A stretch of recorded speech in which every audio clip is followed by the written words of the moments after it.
masterclass ha sido diseñada para ofrecer una orientación clara, rigurosa y aplicada sobre los elementos fundamentales que deben considerarse en la redacción de un artículo científico orientado a su publicación en revistas de alto impacto. A lo largo de la sesión se abordarán estrategias para estructurar el manuscrito de manera sólida, comunicar los hallazgos con claridad y sustento, y atender los criterios editoriales y académicos más exigentes. La sesión también incluirá la identificación de errores frecuentes que conviene evitar durante el proceso de escritura y sometimiento. Está dirigida a investigadores, académicos y estudiantes de posgrado, interesados en consolidar sus competencias en escritura científica y en ampliar el alcance e impacto de sus publicaciones en el ámbito académico internacional. Asimismo, se presentarán recomendaciones clave para fortalecer la calidad, pertinencia y proyección del manuscrito, así como para incrementar sus posibilidades de aceptación.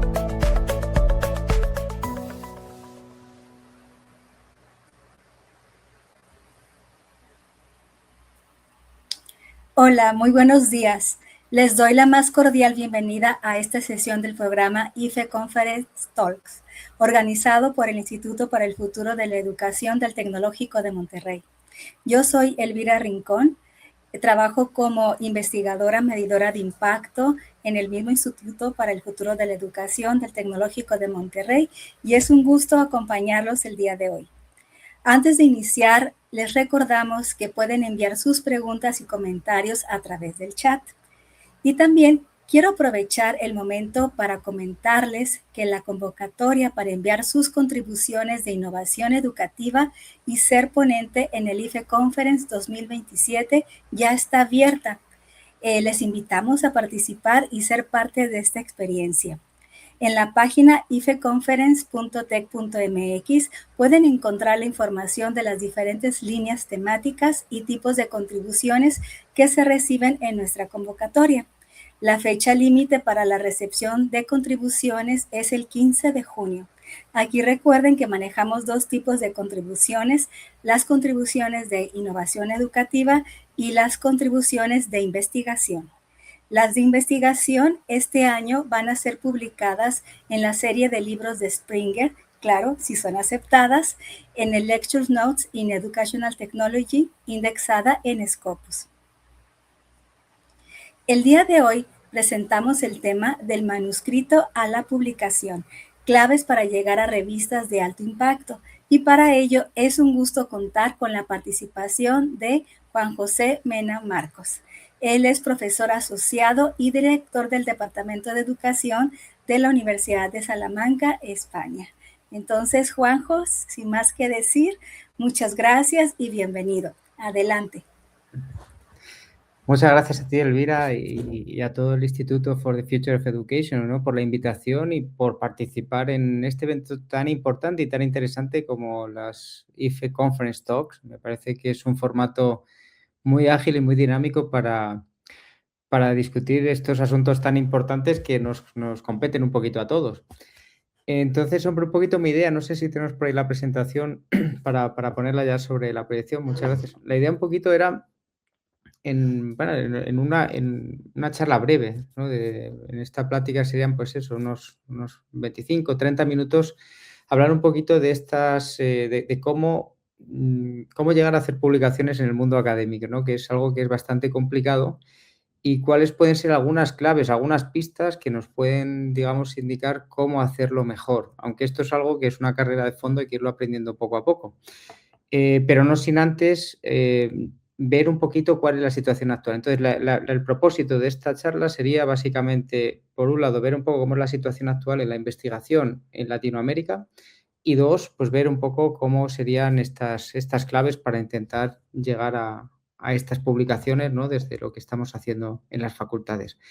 Podemos pasar a la siguiente diapositiva. Un poquito los cuatro aspectos fundamentales que queríamos tratar, pues un poquito ver el panorama global de la investigación, en un principio, cómo estamos situados, tanto en las redes con Scopus y WOS, que son las más importantes. En el ámbito estamos hablando de las ciencias sociales y la educación, ¿no?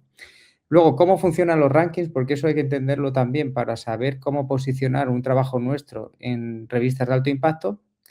Un tercer punto que es cómo empezar una publicación, es decir, desde el primer borrador que hacemos hasta el envío, qué pasos hay que ir dando.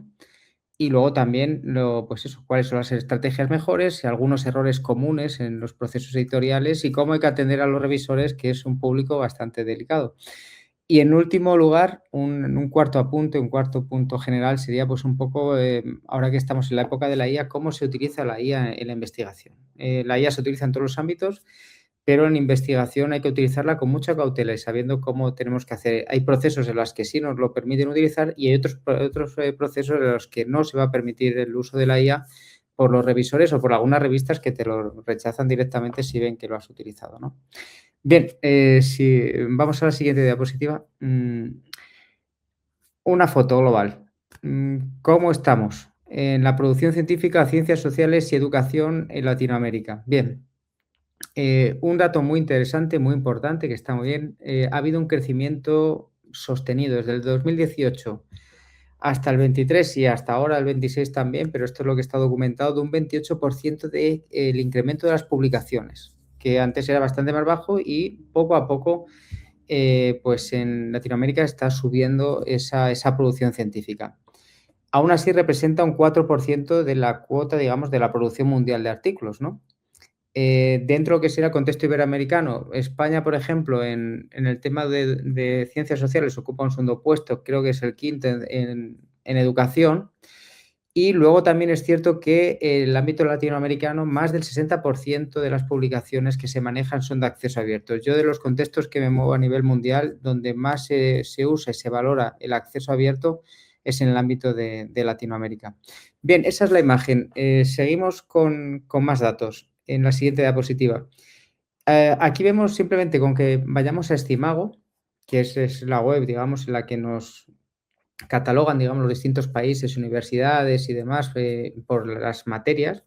Aquí vemos el índice general de Scopus, por ejemplo, de los países. Pues copan habitualmente las grandes potencias, ¿no? Estados Unidos, China y luego, pues, bueno, que sea Alemania, Reino Unido. En el país, digamos, del ámbito ya más iberoamericano, llega a España en el puesto 11 a nivel global.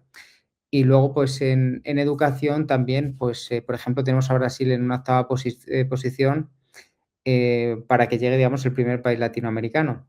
Si seguimos en la siguiente diapositiva, vemos, por ejemplo, en los resultados aquí en la tabla, digamos, de los 10 países que tienen mayor producción científica en América Latina. Lo que está claro que está dominado por Brasil y México. En este sentido, lo que sería toda la estructuración de artículos de alto impacto. Brasil duplica la producción de México, pero México tampoco se está quedando atrás y que a veces está subiendo exponencialmente, con lo cual eso significa que se está haciendo muy bien, digamos, desde en este caso, desde los Estados Unidos mexicanos, que se está promocionando y, digamos, financiando también este tipo de investigación. ¿Cuáles son los retos estructurales que se encuentran ahora y que nos encontramos todos? Primero, el idioma, digamos, el idioma, por ejemplo, que es que solo aproximadamente el 15% de los artículos se publican en inglés. ¿Cuál es el problema? Yo soy partidario de que se publiquen en portugués y en español, porque son los idiomas nativos que tenemos en estas latitudes, pero claro, la lengua franca en el ámbito de la investigación suele ser el inglés. Entonces, yo muchas veces lo comento a colegas míos de Latinoamérica, que digo, tenéis una investigación, un recorrido que es fantástico, que es mucho mejor que en otros países que yo he estado viendo. Lo que pasa que cuál es la limitación, que a lo mejor el idioma les está limitando en este caso. Aunque bueno, ahora con las nuevas herramientas es cierto que cada vez es menos esa barrera, pero sigue estando. Esa es la primera, la idiomática. La segunda, hay unos retos que tienen que ver con la financiación. Hay países como China o la India que están publicando muchísimo, pero porque están poniendo mucho dinero.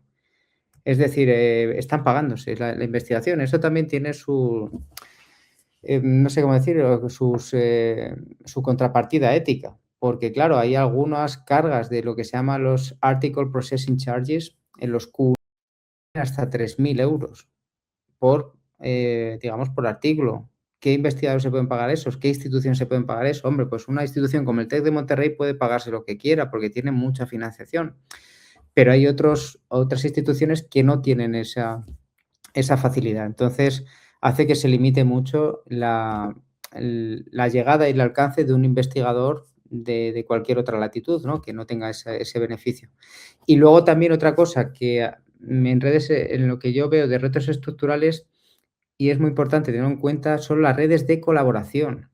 Yo, en mi caso, uno de los éxitos que puedo decir en mi carrera profesional, todos los artículos que he ido publicando, se deben a que he trabajado y he publicado con personas de prácticamente todos los sitios, de Norteamérica, de Latinoamérica, de Australia, de África, de Asia, de un montón de países también en Europa.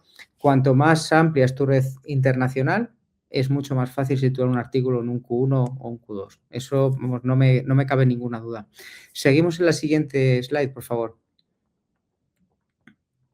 A ver si podemos ir ahí a la siguiente. Ahí está.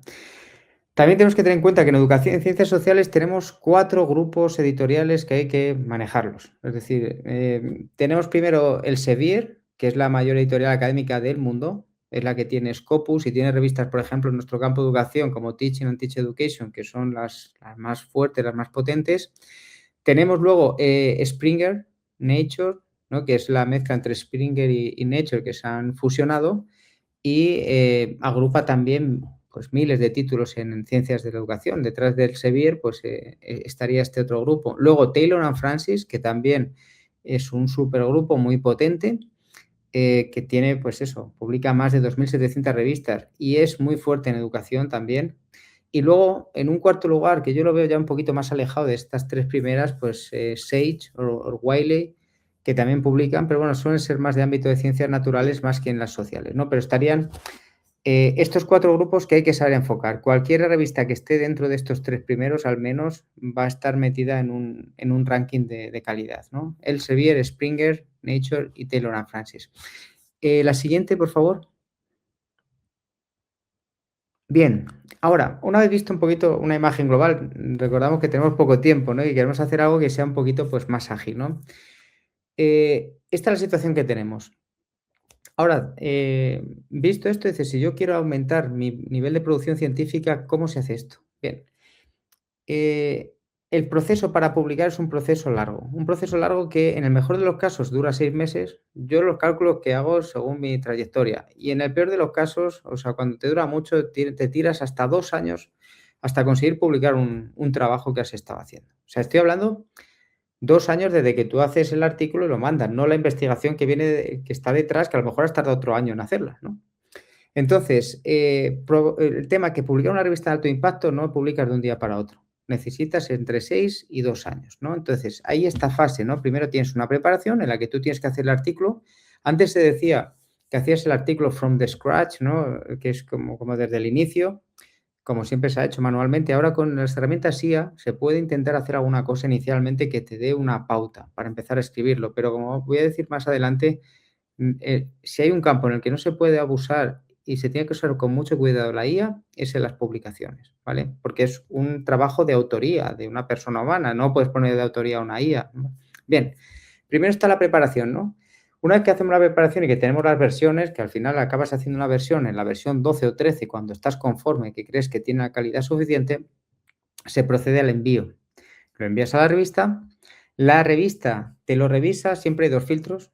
Primer filtro es el del editor y segundo filtro es el de los revisores. El editor es el primer filtro, que es donde se produce lo que se suele llamar la text rejection, que es el rechazo editorial. Es decir, que cuando te ven el artículo, si ven que no encaja muy bien en lo que es en las líneas de la revista o en la audiencia que tiene la revista, te lo rechazan automáticamente. O si tienen muchos trabajos en cola.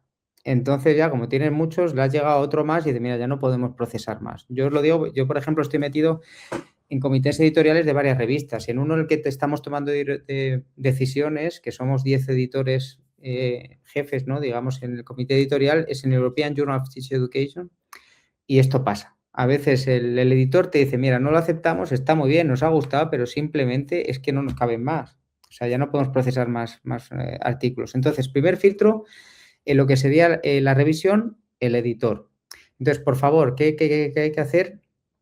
Uno, el estudio tiene que ser de calidad, o sea, que eso ya está, por supuesto, pero tenemos que saber que se alinea perfectamente a las normas de la revista y dos, que va a la audiencia precisa de esa revista, ¿no? Y al tema principal o al tema, digamos, que está en boga en ese momento, para que nos lo pase el editor. Y luego viene el segundo filtro, que es cuando el editor se lo manda a los revisores. Habitualmente son 2, a veces son 3 y otras veces son 4.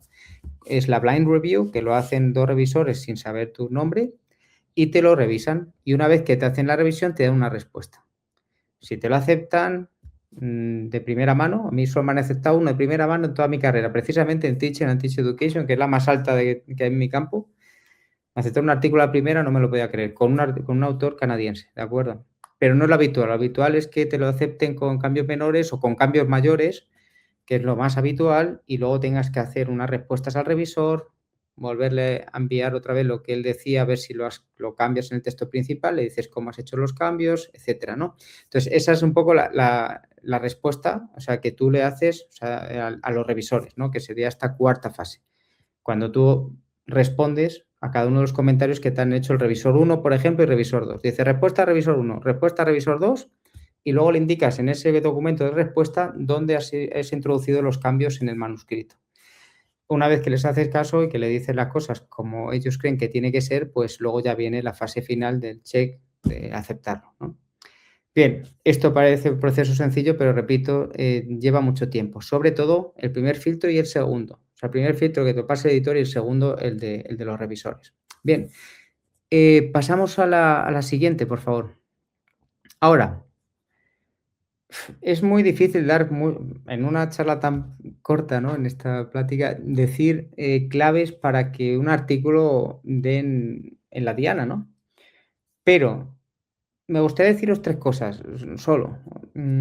Elementos que marcan la diferencia yo como revisor, como miembro de comité editoriales y la trayectoria que he tenido publicando. Primero, por favor, no desdeñéis el poder que tiene un título y un abstract. Eso es digamos, tu escaparate. Es donde te vendes. El 80% de los lectores solo se lee el abstract. Cuando están buscando en una revisión, por ejemplo, de literatura de su campo, se lee el abstract. Y si le gusta el abstract, se pone a leer tu artículo completo. Si no, no se lo lee directamente. Pero es que a los revisores a veces le pasa lo mismo. Tienes muchas cosas que hacer, te coges el artículo, lo primero que ves es el abstract. Si ves que el abstract te lleva un poquito y el título, dices, oye, qué interesante, voy a seguir leyéndolo. Por lo tanto, hay veces que cometemos el error de dejar, hay que dejar el título del abstract hasta al final, el último que se hace, ¿vale? Pero cometemos el error, como estamos cansados, lo hacemos de cualquier manera. No, el abstract es donde tienes que dejarlo todo meticuloso. Es como explicar en 7, 8 líneas tu trabajo y que quede bien explicado. Segundo, hay que posicionar la contribución que tú haces. Siempre hay que decir qué es lo que añade tu estudio al campo de conocimiento. Eso se dice habitualmente, bueno, pues en las conclusiones y en algún momento en la discusión. Pero hay que dejarlo muy claro también, a veces incluso hasta en el propio abstract. Para que el revisor nos haga esta pregunta que en inglés siempre es esta, la de so what, dice, ¿y qué? ¿Y por qué has hecho esto? O sea, le tienes que dar respuesta y decir, mira, pasa este problema y por eso me dedico yo a estudiar esto, porque esto es importante que lo resolvamos ahora. Es un poco esa la idea, ¿no? Dar esa necesidad de por qué tu estudio, ¿no? Y luego, por favor, rigor metodológico. Esto es innegociable. En los métodos, o sea, hay que justificar todas las decisiones metodológicas y por eso son tan importantes las tablas, las figuras donde se muestre que tú has llevado con ese rigor que corresponde a la investigación todo lo que estabas haciendo. Entonces, por favor, título y abstract lo primero. Hay que saber decir por qué tu investigación es importante para todo el corpus de conocimiento y tercero, que se vea que hay rigor. ¿Dónde se suele ver? Pues que haya 3 o 4 tablas que se vea que hay una fuerza, hay un análisis estadístico potente, hay un torrente de datos muy amplio, etcétera, ¿vale? Y luego, ¿cuáles son los errores más frecuentes de rechazo? Bien, primero, que la literatura que estés mostrando no sea actualizada. O, ojo, el segundo error fundamental ahora con la IA es que le pongas, por ejemplo, a las IAs genéricas como Gemini o como ChatGPT y le digas que te busque literatura y pone la literatura que te ponen estos. No digo Perplexity, que Perplexity todavía lo hace mejor, o sea, y te da las fuentes y demás, pero ChatGPT a veces tiene alucinaciones y te da una literatura que no existe. Tienes que comprobarla. Si eso lo dejas puesto en un manuscrito, te lo ve un revisor y ve que le has metido una de ChatGPT, ya te lo tira directamente. O sea, te lo tira, de entenderme, que simplemente que no te lo acepta, ¿no? Que hagas estudios con muestras muy pequeñas. Se pueden utilizar muestras pequeñas, pero tienes que justificar bien el tipo de análisis, que es un análisis no paramétrico, que eliges estadísticos no paramétricos, que vas a hacer una comparación de 3 grupos, por ejemplo, con un Kruskal-Wallis, porque tienes 46 participantes, ¿de acuerdo? Y no le digas que estás haciendo, pues no sé, una ANOVA, que no puedes hacerlo porque no es paramétrico. No sé si me explico. O sea, hay que explicar bien cuando las muestras son pequeñas y justificar todas las decisiones metodológicas. Discusiones que solo describen los resultados y no das una interpretación que va más allá. Que no lo conectes con la literatura reciente en la que tú posiciones exactamente lo que tú has hecho y lo que es diferente con respecto a lo que ya estaba investigado. Que no cumplamos, esto tendría que haber dicho al principio, pero es que no cumplas el formato de la revista. Uno de los motivos principales por los que un editor en el primer filtro te tira un artículo, te lo rechaza, es porque no has cumplido las normas de la revista. Se lo digo muchas veces a mis alumnos de doctorado y a colegas, es que las normas de la revista son sagradas. Como no las cumplas, es el primer punto donde te pueden decir, mira, no lo cumples, lo rechazo.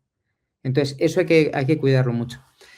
Usar excesivamente autocitas, aunque hayas investigado mucho en un campo, hombre, hay que ser lógico y te puedes citar una vez o dos, porque para no repetirte otra vez, ¿no?, de lo que has hecho, pero no puedes citarte a ti mismo 7, 8, 10 veces porque, hombre, no eres el único investigador del campo, hay miles de personas que se dedican a eso, ¿no? Entonces hay que hacerlo lo más objetivo posible.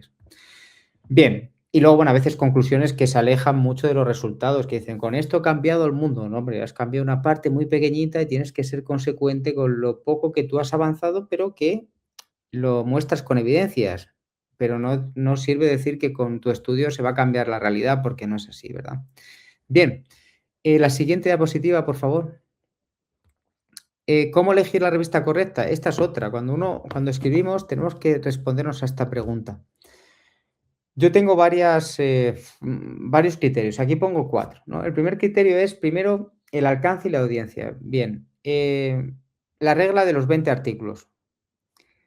Tú coges una revista, si los 20 últimos artículos publicados encajan temáticamente con lo que tú has hecho, mándalo ahí, porque a veces que no te enteras en la descripción exactamente qué es lo que quieren. Y a veces yo cometo ese error, lo mando en una descripción que he entendido que entra en mi trabajo y luego resulta que te lees. Hombre, yo pongo 20, os podéis leer 5 o 6 artículos o ver al menos el astra de los 10 últimos. Si tú te lees esos astras y ves que están muy alineados con lo tuyo, esa es tu revista. Si ves que se dispersan, no son lo mismo, pues entonces vete a otra distinta, ¿no? Hay veces que Journal Finder de Elsevier, por ejemplo, Journal Guide te ayudan para hacer esto, ¿no? Sin que lo hagas tú directamente. Otra cosa es el cuartil de la revista. Esto es muy importante, dependiendo de la solidez que tengas en tu trabajo, si es un trabajo que es un estudio con Big Data, algunos análisis estadísticos muy, muy potentes, análisis inferenciales, etcétera, yo que sé, curvas de ROC, estoy diciendo aquí, bueno, análisis de estos como muy finos o análisis, por ejemplo, de correlaciones o incluso, bueno, experimentales, todos esos los puedes llevar a cuartiles de los primero y segundo porque sabes que es un estudio muy fuerte.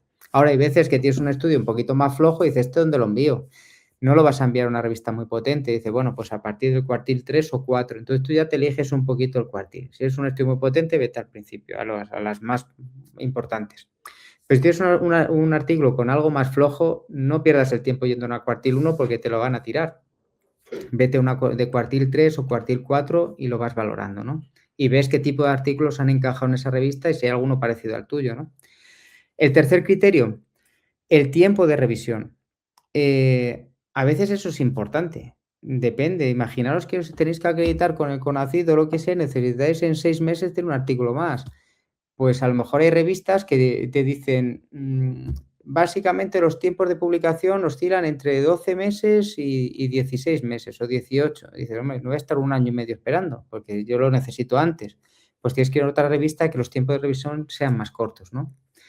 Y luego otra cosa son los costes y el acceso abierto. A veces cuando las personas tienen prisa, las instituciones, o quieren justificar proyectos, ponen dinero para publicarlo. Si tú pagas una publicación y también te pagas el acceso abierto, pues tienes más probabilidades de que te lo publiquen antes y que salga antes tu publicación. Pero claro, hay que tener esa financiación, ¿de acuerdo?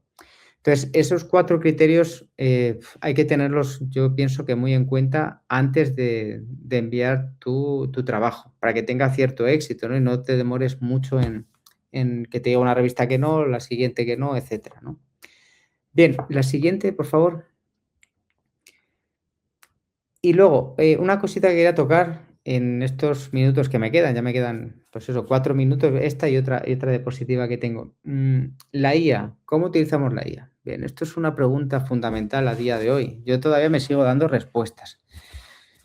Bien, ¿cuándo se puede utilizar la IA? En un principio, la IA tú la puedes utilizar para todos estos usos. Por ejemplo, tú puedes utilizarla para mejorar el estilo del inglés y la redacción. Esto nos vale mucho porque antes nos gastábamos mucho dinero precisamente en traducir de nuestro idioma, digamos, materno al inglés, ¿no? Ahora con la IA puedes ayudarte de herramientas y te lo hace bastante bien, ¿no? Tienes que luego ver algunas cosas muy concretas. El resumen y síntesis de la literatura para una orientación inicial también le puedes decir que te saque aspectos fundamentales de lo que tú estás investigando. Por ejemplo, la motivación en alumnos universitarios. Tienes 30 artículos que te ha dado Perplexity y sobre estos 30 artículos le dices que te haga una síntesis de 2 páginas o 3 para el marco teórico. Bien, te lo puede dar, pero es un punto de partida, es como un primer borrador, para que no tengas que empezar desde el principio, ¿no? Te puede ayudar a generar esquemas, también revisión gramatical o lo que os decía antes, la traducción está asistida. Estos usos están aceptados, pero ojo, por favor.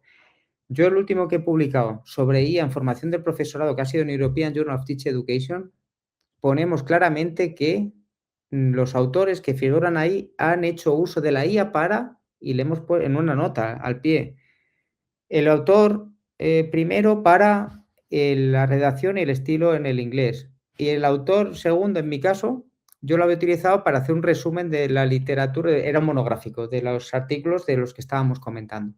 Pero eso hay que decirlo explícitamente. ¿Por qué os digo esto? Porque si tú envías un artículo a la revista European Journal of Teacher Education, hay un clic que pone, usted está utilizando la IA, y tú como autor le dices, o ha utilizado la IA en la elaboración de este artículo, y tú le dices con un check, sí o no.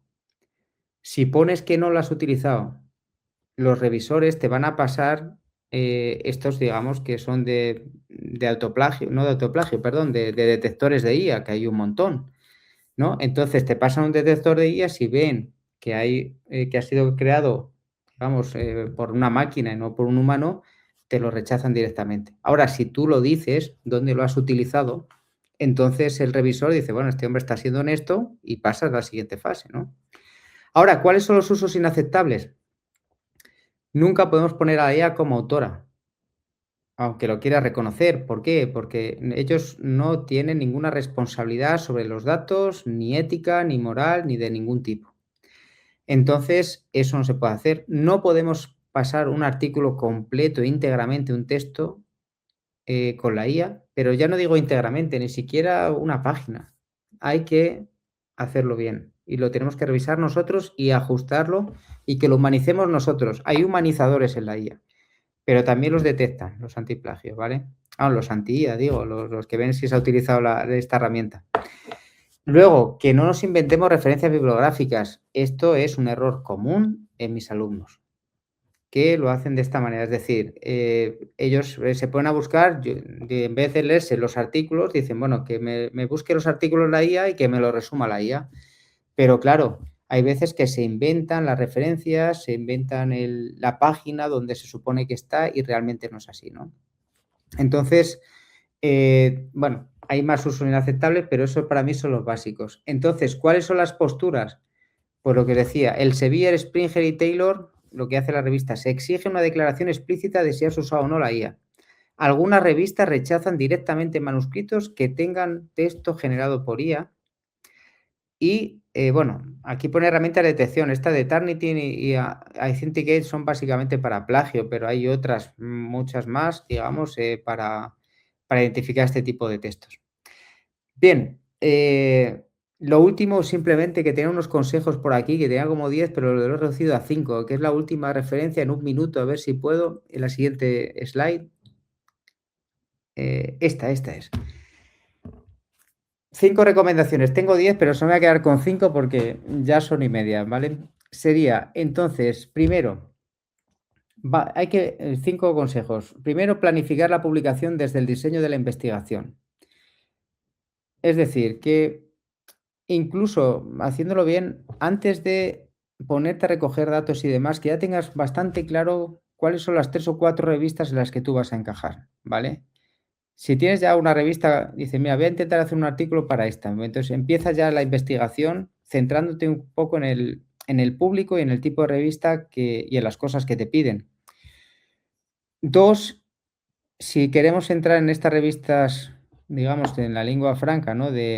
Y que vayan en inglés, pues bueno, hay que invertir en un inglés académico. Puedes utilizar cualquier herramienta de IA, luego le puedes pasar Grammarly o Writeful y después se lo puedes pasar también un revisor humano en inglés, alguien que sepa, digamos, hacerte esto para que quede un lenguaje perfecto. Tercero, lo había comentado antes, por favor, cualquier colaboración internacional te da mucha salida, pero mucha. Hay veces que no sabes cómo colocar un artículo, le dices a una persona que trabaja en ese campo, oye, ¿puedes trabajar conmigo? Estoy en esta cosa, no sé cómo hacerlo. A mí ha habido veces que me han ayudado personas que estaban arriba del todo en mi campo, era solo meterse ellos, cambiar 4 cosas en el artículo y salía. Y luego, los 2 últimos, por favor, responder a los revisores. Y con dos cosas solo, rigor y diplomacia. ¿Qué significa? Todo lo que te dicen, cada comentario hay que responderlo, no te puedes saltar ninguno. Todos, 1, 2, 3 y 4. Y diplomacia. No se le puede decir usted no tiene razón, aunque tú creas que la tienes, sino simplemente entiendo lo que es, yo lo he entendido de esta manera, mire a ver si así le parece que está bien y llegamos a este acuerdo. Hay que ser muy diplomático porque entrar en discusiones académicas con un revisor nunca llevan a buen puerto, llevan a que te rechacen el artículo. Y lo último, y con esto termino, pues hay que construir tu identidad investigadora digital. Por favor, esto que no se os olvide. Necesitamos Google Scholar, hay que tenerlo al milímetro, todo actualizado. El ORCID también, porque te lo piden en cualquier sitio. Yo ahora cada vez que mando un proyecto, acabo de mandar un proyecto a la Caixa, a un banco aquí en España, para un proyecto de investigación, no es mucho dinero, de 150.000 euros. Ya me piden directamente el ORCID, igual que muchas publicaciones. ¿Quieres que os cuente una cosa? Igual que en ResearchGate, son estas 3. Os digo una cosa muy rápido. Hay veces que hay artículos que han entrado de personas que me han dicho a mí que, oye, Juanjo, por favor, ¿te puedes poner aquí con nosotros en el artículo? Porque no nos lo damos publicado.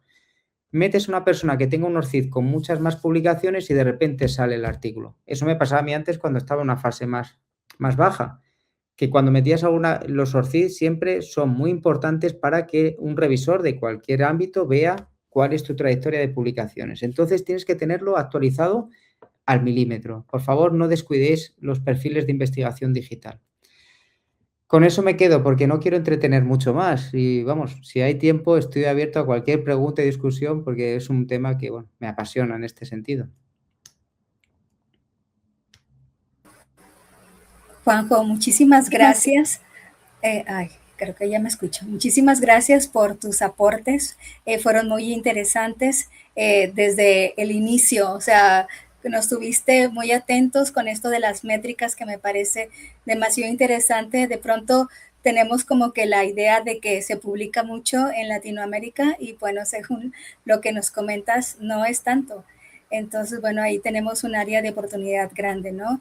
Y creo que nos podemos apoyar en cierta manera de la IA para hacer estas traducciones al inglés y luego pues buscar algún recurso para, como tú bien dices, buscar la humanización de esta traducción al inglés. Pero muchísimas gracias. Todo lo que has comentado durante todo el recorrido de tu charla es oro molido, de verdad. Esto también que mencionas de los 4 grupos editoriales, pues también nos da como una luz sobre a dónde ir, ¿no? Y buscar la revista que se alinee más a nuestro scope. Muy bien. Y todos esos aspectos que parecen menores, ¿no? Que de pronto, sí, quiero publicar en esta revista, pero luego cuánto cuesta, cuánto tiempo tardan en revisar y publicar, también son aspectos que debemos de considerar. Y sin duda toda esta parte de la red internacional también me parece de gran valor, porque es verdad, bueno, tú tienes más trayectoria en la publicación que yo, pero es cierto, cuando haces estas alianzas con otras universidades de otros países, potencia, ¿no? el hecho de que te lo acepte una revista, y no tanto por la alianza en sí, sino por las perspectivas, ¿no? de una locación y otra locación geográfica. Totalmente. Entonces, muy bien, muchísimas gracias. Bueno, entonces quisiera hacerte algunas preguntas en lo que llegan las preguntas del público. Primero, comentas que hay todos estos mecanismos para detectar el uso de la IA en las publicaciones. Bueno, creo que actualmente la IA bien utilizada puede ser un gran economizador del tiempo, ¿no? Y optimizar recursos, porque quizás el tiempo que a lo mejor ahorramos en algún aspecto a la hora de desarrollar el artículo, pues nos permite tener más tiempo para otros que lo requieren, ¿no? En este orden de ideas, ¿existe algún porcentaje, digamos, máximo de uso de la IA cuando sometes un artículo para la revisión? ¿Sabes si estas herramientas lo establecen? ¿Sabe lo que pasa? Que las discusiones con los comités editoriales es que es un tema todavía que es algo tabú. Entonces nadie ha marcado un límite. El límite yo sigo viendo que sigue estando pues en que sea minoritario. Es decir, minoritario igual que con los plagios o autoplagios, que no supere nunca un 15%. Pero tampoco hay una regla universal que diga que utilices la IA en un 15%, porque claro, tú pasas, bueno, lo puedes pasar en Sapling, en Zero GPT, o bueno, hay un montón de detectores de IA. La cuestión es que el texto que tú generes que mayoritariamente no esté hecho por la IA. Y además yo recomiendo una cosa, porque yo que utilizo también la IA en algunos artículos, que lo he utilizado, ha habido veces que le he dedicado más tiempo solo a intentar borrar la primera idea que me dio la IA para que no parezca que fuera solo IA y que te lo estás trabajando, que tú también has aportado ideas, porque es que a veces lo pasas por un detector y te dice que es 0% de IA, pero luego lo pasas en otro y te sale que es un 60%. Hay frases también que son tópicas y las detectan simplemente porque son frases típicas que se dicen en los artículos. Main results indicate, pues eso se dice en todos los sitios. Entonces, claro, te dice que te lo detecta. Entonces, lo que te suelen decir es que el porcentaje sea bajo. Si te lo ve un revisor y ve y lo pasa por y ve que a lo mejor hay un 15% de uso de IA, lo va a entender, porque el mismo revisor, si también investiga, pues te lo va a aceptar. Ahora, si te ve un 60, 70, 80%, dice, esto no. Tienes que haberlo justificado y decir que por qué has utilizado esa manera, pero no te van a aceptar tanta proporción de texto hecho artificialmente. Y esto incluye los casos en los que ya tienes redactado todo tu trabajo y hay algunas partes del paper que dices, bueno, tal vez voy a mejorar la redacción, ¿no? Y lo metes a la IA para que te mejore justo la redacción y quizás no lo dejas tal cual, pero dices, bueno, me gusta un poco más, nada más voy a hacerle unos ajustes y listo. En ese sentido, ¿también hay penalización?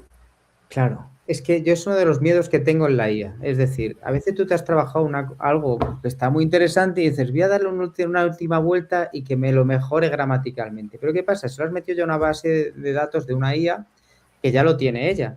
Con lo cual, si se lo vuelves a meter, ya lo tiene registrado. Entonces te va a decir que la gran mayoría lo ha cogido de ahí, cuando que realmente la fuente se la has proporcionado tú en un momento anterior. Es como pasaba con el Turnitin. Si tú le metes la información antes, luego se la vuelves a meter después y te dice que da plagio, cuando realmente es tu información. ¿Cuál es mi consejo? Que cuando llegas a ese punto de versión final, yo la versión final ya no la meto nunca en la IA. Esa me la quedo para mí y la mando directamente, aunque tenga errores. Y aquí os doy un consejo personal. A veces un revisor valora positivamente en estos días que haya errores, no sé cómo decir, como algún error gramatical o algún error que haga entender que eso ha sido una última versión humana. No sé si me explico. Si se ve todo como muy perfecto, de alguna manera vas a decir, uff, esto no me cuadra, ¿no? Entonces, a veces yo pienso que la última versión, desde luego, nunca la metamos en la IA. Es mejor que tú la revises o que se lo dejes a un revisor, digamos, de lingüístico, de inglés, y que te dé la última actualización, pero diciéndole, por favor, que no se ayude de ninguna herramienta de este estilo, que es para Claro, una publicación.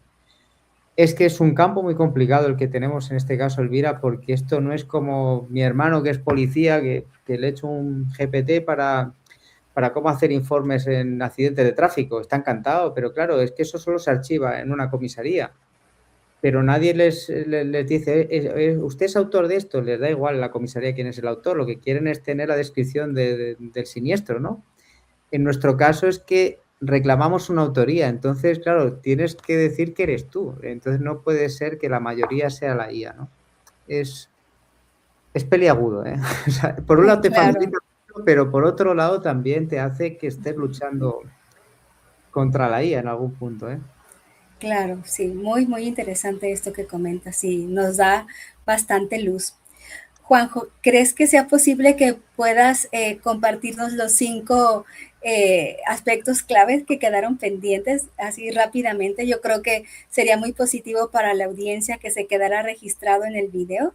¿Crees que sea posible? A ver qué tengo, si lo tengo por aquí, sí, espérate un momento, porque estoy viendo ahora las otras cosas, espérate, Ah, vaya, si no, no te tenía, preocupes. Tengo tenía más aquí, preguntas como quiera. sí, puedo compartir, pero espera, es que tengo, bueno, tenía, no, discúlpame, es que tengo aquí un error, tenía como, o sea, tenía 10 recomendaciones, pero tengo solo, no sé por qué, no lo tengo a mano, tengo solo 5 ahora, discúlpame, Elvira. Ya, no hay ningún Lo puedo problema. buscar, y lo puedo luego compartir, pero es que ahora no lo encuentro. Tengo 5 Claro luego que sí. puntos esenciales para el investigador, pero bueno. No. Claro que sí, no te preocupes. Y bueno, otra pregunta que me creo que es pertinente. Tú has hablado sobre estas redes con investigadores o profesores de universidades extranjeras, lo cual me parece muy valioso, pero de pronto pudiera ser algo inalcanzable para ciertos profesores investigadores. En este sentido, ¿nos podrías dar algunas recomendaciones de cómo podemos conectar con esos profesores de otras universidades sin que esto represente a lo mejor tener que desplazarnos a ese sitio o a ese país? Yo, mi recomendación es, muchas veces, eh, bueno, hay dos maneras, o sea, una manera más tradicional y una menos. Sin desplazarte, pues es que directamente escribas a una persona que se dedica a ese campo, que tú veas que es muy bueno, y decir, mire, que es lo que he hecho yo muchos años en mi vida. Estoy haciendo este tema, me encanta lo que usted escribe y hace estas cosas. Mire, tengo esto, ¿cómo lo ve?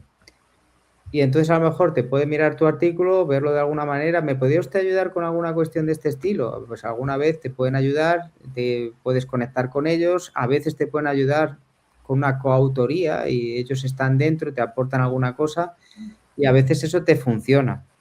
Depende también a quién escribas. Hay algunos que están más ocupados y otros que están menos, ¿no? Depende con esto, pero esa es una forma de hacerlo. Y una forma más rápida, pero implica desplazarse, es cuando tú vas a un sitio. Vas a una conferencia o vas a un país X.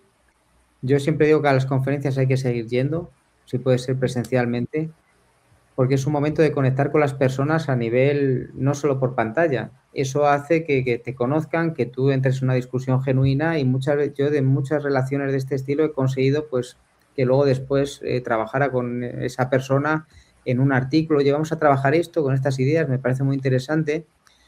Entonces, esa forma de hacerlo también es más rápida, pero la de escribir directamente sin tapujos, decir, oye, mira, estoy haciendo esto, ¿qué te parece?